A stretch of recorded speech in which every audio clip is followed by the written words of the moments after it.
Rain hammered against the windows of Daniel Blackstone's SUV as Jake sat frozen in the back seat, the red file clutched tightly against his chest. Across from him, Daniel calmly adjusted his cufflinks, as if gunshots and death threats were nothing more than an ordinary inconvenience. Sophia sat beside Jake in silence.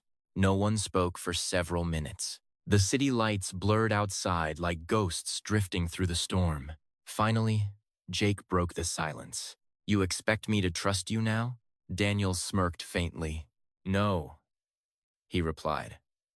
"But you no longer have the luxury of choosing sides." Jake's jaw tightened. "You destroyed my father."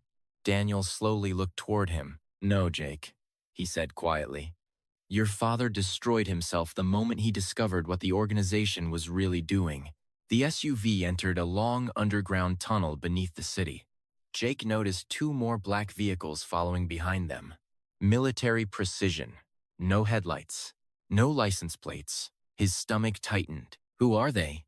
Jake asked. Daniel's expression darkened for the first time. "The people your father stole from." The SUV finally stopped before a massive steel gate deep beneath an abandoned financial district building. Jake stared upward. The place looked dead, but behind the walls, hidden elevators hummed softly. Security cameras tracked every movement. Daniel stepped out first. "Bring the tape," he ordered. Jake hesitated. Sophia gently touched his arm. "If they wanted us dead," she whispered, "we wouldn't have made it this far." Jake wished he believed her. Inside, the underground facility looked nothing like he expected. There were no criminals with guns. No obvious signs of violence. Instead, there were men in expensive suits, women studying digital screens, armed guards standing silently beside glass offices, power disguised as respectability. Jake suddenly understood what his father meant. This wasn't a gang. It was a machine. And the world above had no idea it existed. Daniel led them into a private conference room. At the far end sat three figures hidden partially in shadow. One elderly man, one woman with silver hair, and another man whose face Jake couldn't fully see. The atmosphere in the room felt suffocating. The elderly man spoke first. "So," he said calmly, "this is Arthur's son." Jake's heartbeat stopped. Arthur. Nobody had spoken his father's name in years. "You knew my father?" The old man smiled faintly. "Better than you ever did." Jake lunged forward angrily. "You threatened him. You ruined his life." Two guards instantly stepped closer, but the old man simply raised one hand. "No," he replied softly. "We offered him a choice." Daniel remained silent beside the wall, almost nervous. Jake noticed it immediately. Even Daniel feared these people. The silver-haired woman slid a photograph across the table. Jake froze.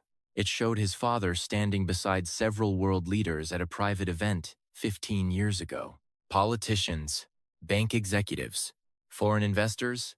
His father wasn't just an accountant. He had been connected to something enormous.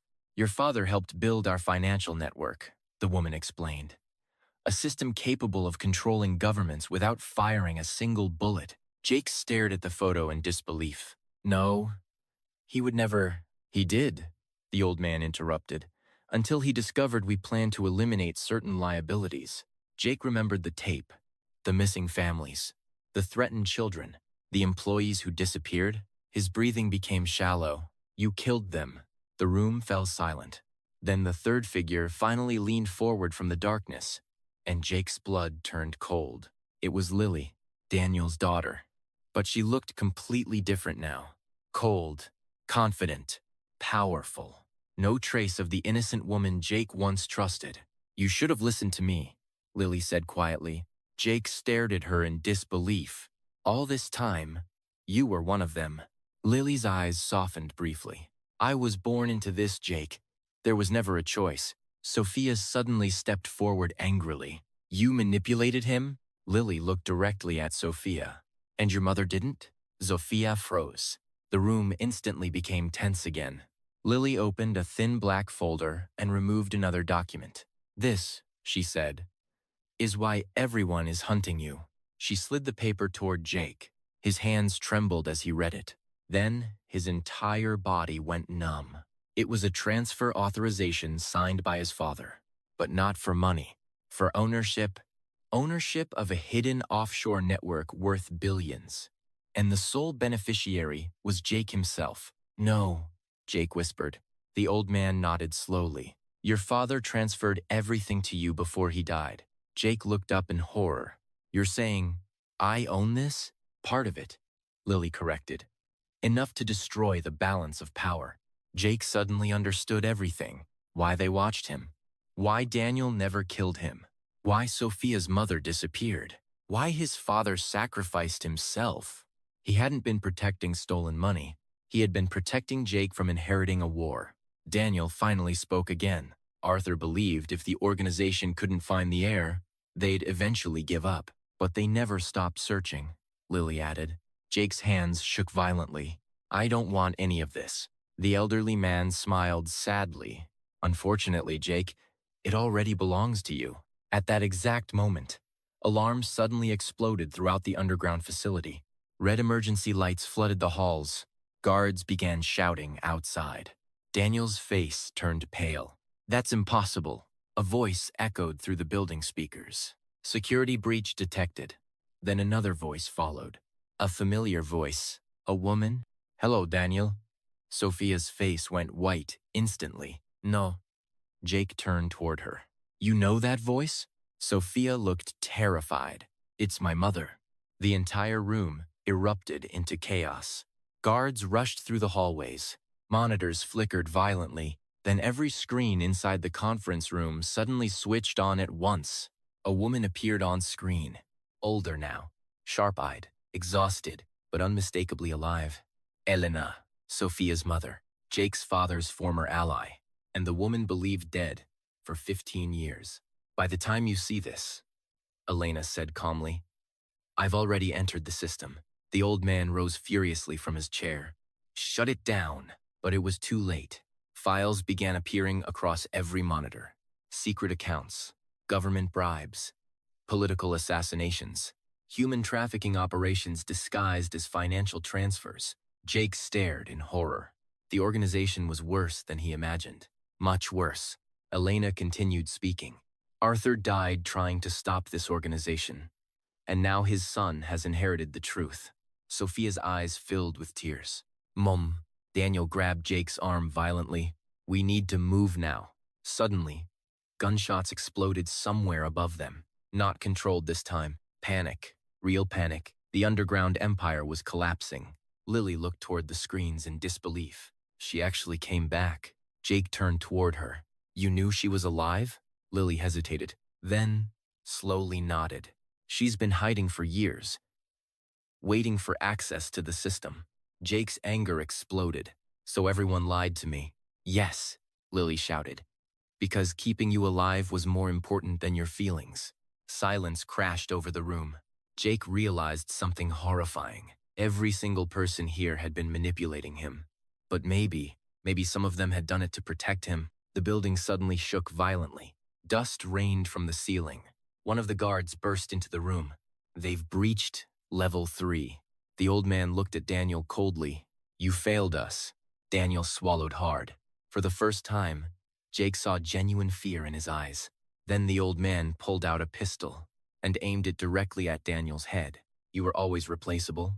Bang! Sophia screamed. Daniel collapsed onto the floor instantly. Blood spreading beneath him. Jake stood frozen, in horror. Lily stared at her father's body without moving. No tears, only emptiness. Then she slowly looked at the old man. "You just signed your own death warrant." The emergency lights flickered again, and suddenly the entire facility went dark. Complete darkness, people shouting, gunfire, echoing through the underground halls. Then a hand grabbed Jake's wrist. "Sophia, we have to go." Jake grabbed the red file and the tape. Somewhere in the darkness, Lily's voice echoed toward him. "Jake." He turned briefly. For one split second, emergency light illuminated her face again. Not cold this time. Not manipulative. Terrified. "Your father left one final message," Lily shouted. "Find the cathedral." Then the lights died again. Jake and Sophia ran into the darkness as the underground empire collapsed behind them.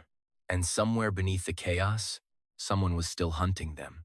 Jake and Sophia burst out of the underground tunnel just as a massive explosion shook the entire financial district behind them. Red flames erupted into the stormy night, reflecting off the glass skyscrapers like the gates of hell had opened.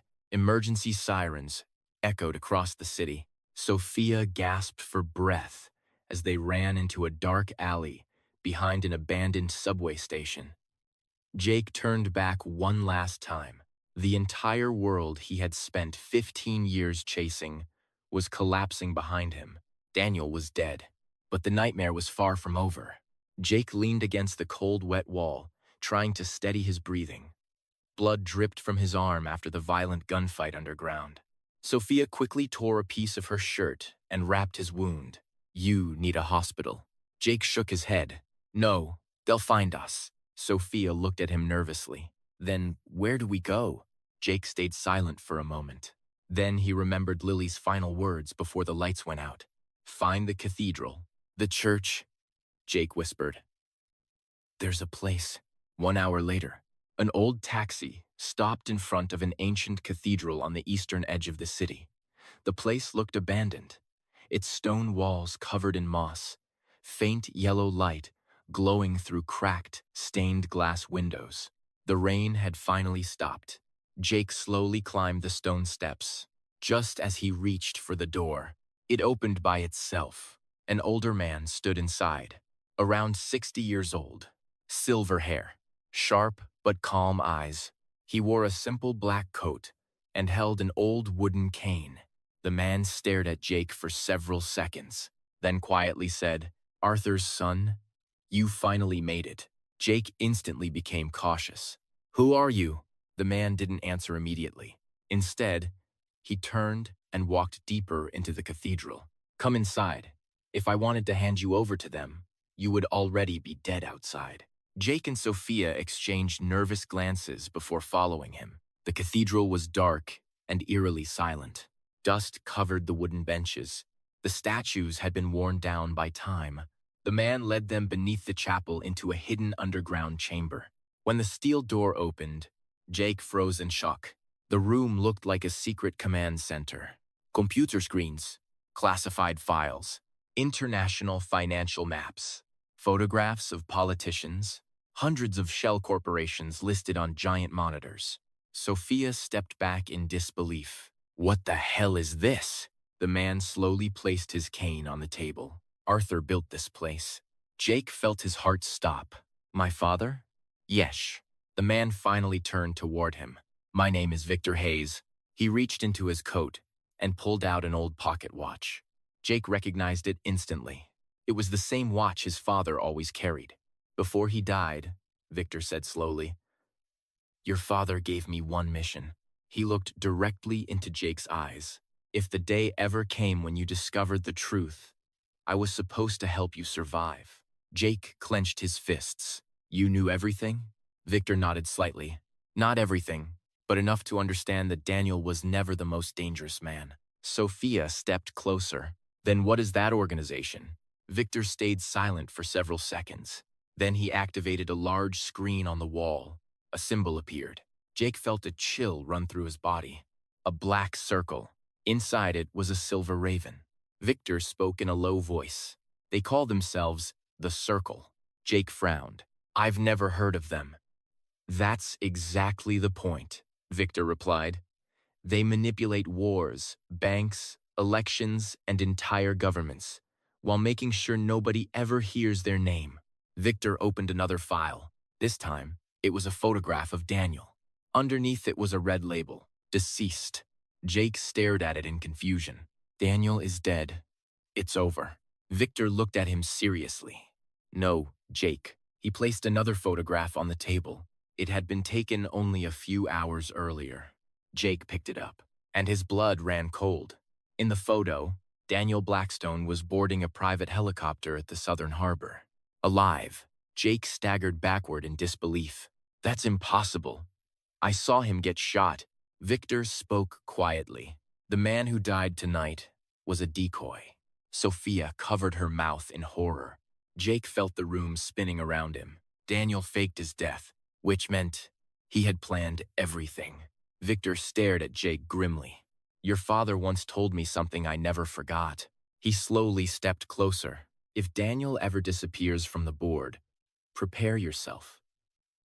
Because that's when he finally starts playing for real. Jake tightened his grip on the photograph. Something inside his eyes changed. He was no longer just a man searching for the truth. He was becoming a man preparing for war. Victor walked to a hidden safe and opened it. Inside were dozens of classified files and an old silver handgun. He placed the gun on the table in front of Jake. Your father left this for today. Jake looked down at the weapon. The engraving on the side nearly stopped his breathing. For Jake, finish what I started. Victor looked directly into his eyes. You have two choices. Spend the rest of your life running, or destroy the circle before they destroy the world. Jake slowly picked up his father's gun. Meanwhile, outside the cathedral, a shadowy figure stood beneath the remaining rain, watching through the stained glass windows. Slowly, the figure lifted a phone. Jake's location has been confirmed. A distorted voice answered from the other side. Kill them all. The mysterious figure smiled faintly, and as he stepped beneath the streetlight, Jake suddenly recognized the face through the underground security camera. It was Lily's father, Daniel Blackstone, alive. To be continued, Episode 12, The Devil Never Died.